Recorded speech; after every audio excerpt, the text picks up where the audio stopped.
साथियों नमस्कार। जैसा कि हम इंग्लिश लिटरेचर के जो कुछ टॉपिक्स हैं उनको पढ़ रहे हैं, तो उसमें आज अपने पास है ओड। तो ओड को देखिए, सबसे पहले जैसे ओड है, इसका मीनिंग यानी ग्रीक वर्ड से है, तो इसमें सीधा प्रश्न पूछा जाता है कि ओड का ओरिजिन कहाँ से है। ठीक है। दूसरा, जैसे इसका ओड का जो ग्रीक वर्ड है ओड, उसका मीनिंग होता है सॉन्ग, और इसकी रूट जो है वो ग्रीक से है, ओरल ट्रेडिशन और अर्ली कोरल सिंगिंग। यानी पहले क्या था कि इसमें क्या था, ओरल। ओरल का मतलब जैसे बेसिकली ये गीत गाए जाते थे, उस संदर्भ में ये बात रहती थी। ठीक है। ओड है वो एक प्रकार से लिरिक पोइम है जो डिग्निफाइड और सीरियस जो मुद्दे हैं, बहुत ही प्रतिष्ठित और गंभीर मुद्दों पे, और जिसमें क्या है बहुत ही शानदार तरीके से इसका वर्णन किया जाता है। ठीक है। जो सब्जेक्ट होता है वो डायरेक्टली प्रेजवर्थी होता है या मेडिटेटिव टोन में होता है। तो ये पॉइंट जो अपने को याद रखने हैं। फिर उसके बाद इसमें देखें अपने, तो ओड जो है वो अपने स्ट्रक्चर के हिसाब से देखें तो ये फॉर्मल होती है स्ट्रक्चर में। ठीक है। एक्सल्टेड इमोशन यानी इमोशन खूब सारे होते हैं, और टिपिकली जैसे ये नेचुरल या पीपल के बारे में या इवेंट आइडियाज और एब्स्ट्रैक्ट कॉन्सेप्ट के बारे में ये अपने को देखने को मिलती है। ठीक है। उसके बाद देखिए इसका जो हिस्टोरिकल डेवलपमेंट है, जैसे ग्रीक ओरिजिन में ओड जो है वो एंशिएंट ग्रीक से शुरू हुई है, और ये पिंटर और सेपो के द्वारा लिखी गई थी। और ये जो ओड है वो कोरल और ट्रायम्फल, यानी जैसे ग्रुप, कोरल का मतलब होता है ग्रुप में, और ट्रायम्फल मतलब जो विजय हासिल की गई थी, जो जीत थी उनके बारे में है, और बहुत ही विक्टोरियस गेम और बैटल्स थे वो जीते थे उनके बारे में लिखी गई थी। तो इसका जो सब्जेक्ट मैटर है वो काफी एलिवेटेड हो गया। ठीक है। फिर उसका प्रभाव जो है वो रोमन्स में आया। तो रोमन जैसे एक तो होता है, जैसे यहाँ पे देखिएगा इसमें जैसे एक पिंटर था, तो ये पिंडारी कोड, जैसे जैसे अलग अलग इसके टाइप बनेंगे, तो उस हिसाब से अपने देखेंगे। जो पिंटर है, फिर उसके बाद होरेस है जो कि रोमन पोइट है, इन्होंने होरेसन ओड डेवलप किया था, और काफी पर्सनल और मेडिटेटिव होते हैं, और स्टेंजेकली ये रेगुलर होती है, यानी स्टेंजा जो आते हैं वो इसके बार बार रेगुलर जैसे आते हैं। ठीक है। फिर जैसे रेनेसा और नियो क्लासिकल पीरियड में एडमंड स्पेंसर और अब्राहम काउली जो है, उन्होंने इंग्लिश में ओड को जिंदा रखा था। मतलब जिंदा रखने का मतलब यहाँ पे क्या है कि जैसे उन्होंने इसके बारे में लिखा, ऐसी जो थीम है ओड वाले वो लेके उन्होंने कई टॉपिक्स पे लिखा। न्यू क्लासिकल ओड है वो रेस्ट्रिक्टेड थी, फॉर्मल थी, और क्लासिकल थीम और टोन था। तो ये बात आपको याद रखनी है। फिर आता है रोमांटिक रिवाइवल। इसमें रोमांटिक पोइट जो थे ना, उन्होंने बहुत ही अच्छा काम किया था। ठीक है। रिवोल्यूशनाइज्ड का मतलब होता है इस पे बहुत ही यानी अमूलचूल या बहुत ज्यादा इसमें बदलाव किए थे, जो सब्जेक्टिव बन गई थी, स्पॉन्टानियस और इंटेंसली इमोशनल हो गई थी। नेचर, इमेजिनेशन और पर्सनल एक्सपीरियंस इसमें देखे गए थे। कब? रोमांटिक में। ठीक है। फिर उसके बाद जैसे ओड जो है उसमें देखें तो पिंडारी कोड, जैसे मोटे मोटे तौर पे देखें, बाकी इसके जो प्रकार है वो हम देखने वाले हैं। पिंडारी कोड जिसमें क्या होता है, पब्लिक सेरिमोनियल जो ओड है वो इसमें अपने को देखने को मिलती है, जिसमें क्या है तीन प्रकार होते हैं, स्ट्रोफ, एंटीस्ट्रोफे और इपोड। ये तीनों प्रकार इसमें देखने को अपने को मिलते हैं। फिर इसके बाद जैसे इसके एग्जाम्पल है जो विक्ट्री ओड्स है पिंडार के द्वारा। होरेसन ओड है वो एकदम क्वाइट होती है, रिफ्लेक्टिव होती है, यूनिफॉर्म स्टेंजाइक पर्सनल टोन की बात है इसमें होती है। और ये ओड जो है वो होरेस के द्वारा लिखी गई थी, इमिटेटेड बाय किड्स, और उसके बाद किड्स ने इसको क्या है, कॉपी किया था। ये अपने को देखने को मिला। इरेगुलर है, इसमें कोई फिक्स पैटर्न नहीं था। फ्री फ्रॉम यानी फ्री इन फॉर्म, इसका फॉर्म भी एकदम स्वतंत्रता पूर्वक लिखते थे, और सब्जेक्ट भी स्वतंत्रता पूर्वक लिखते थे। ये जैसे जब पीबी सैली जो है उन्होंने लिखा था ode to the west wind. ठीक है। तो ये इसके एग्जाम्पल हो गए। अब जैसे इसमें आगे देखें, जो स्ट्रक्चर की जो फीचर होती है वो इसमें क्या है, स्टेंजाज काम में लिए जाते हैं, और ये लेंथ है वो वेरी करती है। डिक्शन जो है, जैसे सब्जेक्ट मैटर जो है और सिंटेक्स्ट है वो काफी शानदार होता है। ठीक है। अपोस्ट्रोफे का यूज किया जाता है, जिसमें कोई ऑब्जेक्ट या आइडिया को हम जैसे यहाँ पर ये क्या है, संबोधन करते हैं।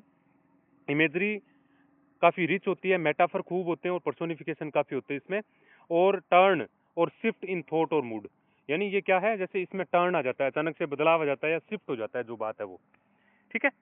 फिर उसके बाद जैसे की राइटर जो हैं, तो ये सारे याद रखने, जैसे किसने किसको फॉलो किया। जैसे जॉन ड्राइडन है, उन्होंने अलेक्जेंडर फीस्ट लिखा था, टाइप इसका पिंडारिक है, थीम इसका म्यूजिकल एंड पावर है। जैसे टॉम्स ग्रे हैं, प्रोग्रेस ऑफ पोइजी पिंडारिक, राइज और फॉल पोइटिक इंस्पिरेशन में। विलियम कॉलिंस ने ओड टू इवनिंग है, होरेसन ओड काम में लिया। फिर नेचर एंड ट्रैंक्विलिटी हो गया। विलियम वर्ड्सवर्थ ओड लिखी थी इन्होंने, intimation of immortality, irregular type था इसका, क्योंकि हमने टाइप पढ़े थे, होरेसन, पिंडार और irregular. Childhood and spiritual memory के बारे में जॉन किट्स ने लिखा था ओड टू नाइटिंगेल, और ओड ऑन ग्रेशियन अर्न जो होरेसन या इरेगुलर टाइप था। ट्रांसेंडेंस ऑफ लाइफ और परमानेंस ऑफ आर्ट के बारे में PB Shelley ode to west wind irregular, ये बात थी। तो ये सारे जो प्रकार है वो मोटे मोटे तौर पर ये हो गए। देखिएगा इतने में अपनी लगभग बात हो जाती है, लेकिन इससे आगे अगर अपने चलें तो फिर हम क्या है डिटेल से पढ़ते हैं, तो उसमें देखिएगा आगे, ठीक है, यानी लगभग थीम वगैरह ये सारी बात आ जाती है। फिर टाइप्स जो हैं वो हम अलग से देख सकते हैं। तो जो थीम है ओड के, उसमें देखिए नेचर इसका सबलाइम होता है, काफी हाई एलिवेटेड होता है। इटर्नल होता है, जैसे किट्स और सलीन लिखा। ब्यूटी एंड बीट्स जो टाइमलेस की बात है, किट्स ने लिखा। इमेजिनेशन और ट्रांसेंडेंस जो वर्ड्सवर्थ ने लिखे थे। इमोर्टलिटी और मोर्टलिटी, पर्सनल और नेशनल आइडेंटिटी, इसके बारे में बात देखने को मिलती है। ये क्या है, इनके थीम है। फिर मीटर और स्टाइल बेसिकली क्या है कि जैसे आयम्बिक पेंटामीटर में लिखी जाती है, ठीक है, और स्टेंजाइक रिपीटेशन होता है और वेरिएशन आता है। इलेवेटेड टोन होती है, कंट्रोल्ड यट पावरफुल एक्सप्रेशन, यानी नियंत्रित होती है लेकिन पावरफुल एक्सप्रेशन होती है।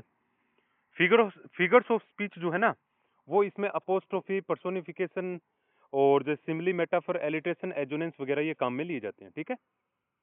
देखिएगा ये फिर कुछ एक कोटेशंस हैं। कोटेशंस देखे जो जॉन किट्स ने लिखा है, beauty is truth, truth beauty, काफी फेमस ओड का है ये, ode on a Grecian urn का, ठीक है ना। फिर है PB Shelley, ode to the west wind का, if winter comes can spring be far behind, बहुत ही शानदार इसकी लास्ट लाइन है। तो ये फेमस कोट्स हैं ओड से। वर्ड्सवर्थ ने लिखा था the thing which I have seen I now can C no मोर, ये क्या हुआ, ये जैसे इंटेंशन ऑफ इमोर्टलिटी से लिया गया है। तो ये बहुत ही फेमस जो कोटेबल लाइंस हैं ओड्स की, उनकी बात करते हैं। फिर जैसे हम इसके बारे में देखें, एक एक टेबल में देखें, पढ़ें, तो अपने पास क्या आता है कि जैसे फॉर्म, कैसी फॉर्म है ये, ठीक है। जैसे लिरिक पोइम है, ऑफन फॉर्मल और एलिब्रेटेड हो गया। टोन इसकी सीरियस, एक्सल्टेड और मेडिटेटिव होती है। ओरिजिन ग्रीक, पिंडार और सेपो के द्वारा, developed by Horace. Type Pindaric, Horatian और इरेगुलर। सब्जेक्ट इसमें नेचर, आर्ट, पीपल, आइडियाज और इमोशन है। नोटेबल जैसे Pindar, Horace, Dryden, Gray, Collins, Wordsworth, Keats, Shelley. Figures of speech ये सारे जैसे हमने पढ़े थे। थीम इसके ट्रांजेंस, परमानेंसी, ठीक है। ट्रांसाइंस का मतलब जैसे यानी मोर्टलिटी के बारे में, ठीक है। परमानेंस है, इमेजिनेशन है, नेचर है, ब्यूटी है, ये इसके यानी एक एक बार में अगर अपने देखना चाहिए तो ये सारी चीज इसमें आती है। अब देखिए जैसे इसके टाइप देखें तो ये इसका एक्सेसिव लेवल है, यानी जैसे अगर हम डीप में पढ़ें तो इसमें आता है। तो देखिए पिंडारी कोड है, जो टाइप देखें तो पिंडारी कोड पिंडार के द्वारा, ग्रीक पोइट था 5th सेंचुरी में, ठीक है। एलिब्रेटेड पब्लिक इवेंट के बारे में लिखा, जैसे ओलंपिक विक्ट्रीज के बारे में। इसमें स्ट्रक्चर है वो 3 पार्ट स्टेंजाइक फॉर्म होता था, जैसे स्ट्रोफ, एंटी स्ट्रोफ और इपोड। अब इसमें क्या है, कोरल मूवमेंट वन डायरेक्शन में होता। अब कोरस की जो मूव्स थी, कोरस यानी जो ग्रुप होता था वो मूव्स करता था इन अपोजिट साइड, और यहाँ पे एकदम रहता। तो इसके जो प्रकार है वो क्या है, फॉर्मल, सेरिमोनियल और कॉम्प्लेक्स इन मीटर होता था वो। इसकी कैरेक्टरिस्टिक्स जो है वो एक्सल्टेड टोन, किसकी, यहाँ पे पिंडारी कोड की। और ग्रांड सब्जेक्ट होता था मिथोलॉजिकल इल्यूशन, यानी मिथोलॉजिकल इल्यूशन काम में लेता है ये। और रेट्रिकल लैंग्वेज होती, यानी क्वेश्चन पूछने वाली, जैसे लिसनर और स्पीकर दोनों को पता हो। और उसके अलावा originally intended to performance with music and dance, music और डांस के साथ इसको परफॉर्म किया जाता। अब इसके कुछ एक एग्जाम्पल हैं, जैसे देखिए पिंडार के द्वारा ओलंपिक ओड्स है, ये इसका थीम हो गया। John Dryden, John grey, William Wordsworth, ये नाम आपको याद रखने, ये बहुत ही मुख्य है, ठीक है। तो ये इसके एग्जाम्पल हो गए। देखिए नेक्स्ट है, फिर उसके बाद आता है होरेसन ओड। अब होरेसन ओड है वो ली गई है जैसे डिराइव्ड फ्रॉम होरेस, जो रोमन पोइट होता था 1st सेंचुरी में। इंग्लिश पोइट था अगस्टन एज का, और रोमांटिक्स में, यानी उनके द्वारा अगस्टन एज के जो पोइट्स थे और रोमांटिक एज के जो पोइट थे, इन्होंने इसको कॉपी किया। तो इसी में जैसे आपके जॉन किट्स आता है। फिर आता है जैसे यूनिफॉर्म स्टेंजाइक पैटर्न था through out the poem. Meditative और पर्सनल होती, काम, रिफ्लेक्टिव टोन, और जैसे बहुत ही शानदार तरीके से। ग्रैंडियर का मतलब बहुत ही जैसे स्प्लेंडरस होती थी। और पिंडारी कोड होती थी। इसकी कैरेक्टरिस्टिक्स जो हैं वो हैं कि ये फिलोसॉफी और फ्रेंडशिप, लव, नेचर, आर्ट पर ये ज्यादा फोकस होता है, इन चीजों पे। रेगुलर मीटर और राइम स्कीम होती है इसकी। लिरिकल और म्यूजिकल होती थी, ठीक है। फिर जैसे इसके जो एग्जाम्पल हैं वो देखें, जैसे होरेस के द्वारा ओड्स, एंड्रयू मार्वल के द्वारा एनोरेशन ओड अपॉन, ये हो गया। फिर इसके ये थीम हो गए सारे। जॉन किट्स ने ode to nightingale, beauty, mortality, escapism के बारे में। विलियम कॉलिंस है ode to evening, tranquil meditation on a nature. तो ये जैसे अपने थीम है, इसके बारे में अपने देखने को पता चलता है। तो ये याद ही करने पड़ते हैं भाई। फिर इसके बाद आता है इरेगुलर ओड। तो ये डेवलप हुई थी आपके जैसे 17th और 18th सेंचुरी में। कोई फिक्स इसका स्ट्रक्चर नहीं था। अब्राहम काउली ने इसको जैसे फेमस किया था।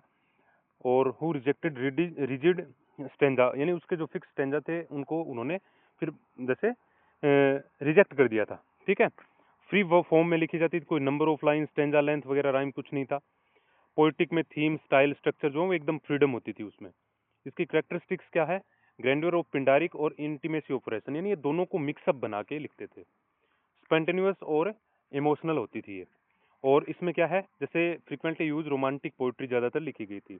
इसके जो फेमस एग्जाम्पल है वो पीबी शैली के द्वारा, जॉन किट्स, विलियम वर्ड्सवर्थ और डब्ल्यू.एच. ऑर्डन के द्वारा जो लिखी गई हैं ये पोइम्स, ये अपने को देखने को मिलती है और ये उसके थीम है। ठीक है, क्योंकि ये मैं थीम इनके बारे में ज़्यादा नहीं बता रहा, क्योंकि ये तो सीधा याद ही करना पड़ेगा।